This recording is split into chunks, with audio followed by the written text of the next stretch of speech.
রাতে তেলিয়ামুড়াতে ভয়ানক দুর্ঘটনার পরিপ্রেক্ষিতে জাতীয় সড়কের ঘটনাস্থলে মৃত্যু হয় ৩১ বছর বয়সী নীতিশ দেবনাথ নামে এক যুবকের।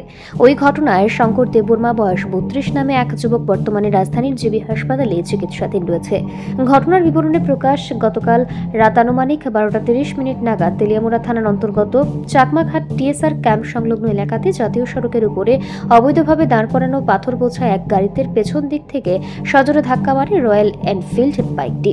মুহূর্তের মধ্যেই বিকট আওয়াজে স্থানীয় মানুষ জড়ো হয়ে যান এবং অগ্নি নির্বাপক দপ্তরে খবর দিলে দপ্তরের কর্মীরা ঘটনাস্থলে ছুটে যায় এবং রক্তাক্ত এবং আহত দুই যুবককে উদ্ধার করে তেলিয়ামুড়া মহকুমা হাসপাতালে নিয়ে গেলে কর্তব্যরত চিকিৎসক নীতিশ দেবনাথকে মৃত বলে ঘোষণা করেন এবং প্রাথমিক চিকিৎসার পর আহত শঙ্কর দেববর্মাকে আগরতলা জিবি হাসপাতালে পাঠিয়ে দেয়। এখানে উল্লেখ করা প্রয়োজন, বিগত এক সপ্তাহের ব্যবধানে একই রকমভাবে দুর্ঘটনায় বলি হতে হয়েছে দুই যুবককে।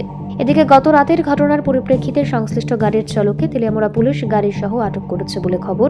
একদিকে যেমন এই দুর্ঘটনা ব্যাপক চাঞ্চল্য তৈরি করেছে, তার পাশাপাশি জাতীয় সড়কে যত্রতত্র মালবাহী গাড়িগুলোর পার্কিং হলেও পুলিশ কেন কোনো ভূমিকা পালন করছে না তা কিন্তু রীতিমতো বড়সড় প্রশ্নচিহ্ন হয়ে দাঁড়িয়েছে। কই যেতেছিলেন? কি যাচ্ছিল গাড়ি নিতে?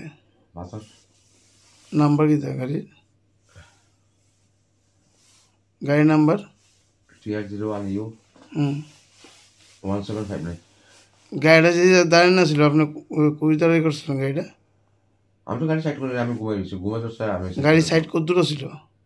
ন্যাশনাল হাইওয়ের উপরে কি আপনি এমন করে পার্কিং করতে পারেননি? হ্যাঁ, গাড়ি তো সাইড পুরো সাইড আছে। ন্যাশনাল হাইওয়ের উপরে আপনি পার্কিং করতে পারেননি?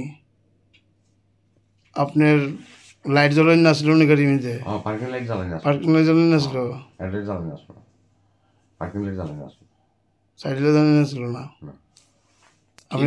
আপনি তো মদমত্ত অবস্থা আছেন। হ্যাঁ, মদ খেয়ে আসলেন আপনি? আমি তো ঘুমাই গেছি। মদ খাইছেন না আপনি?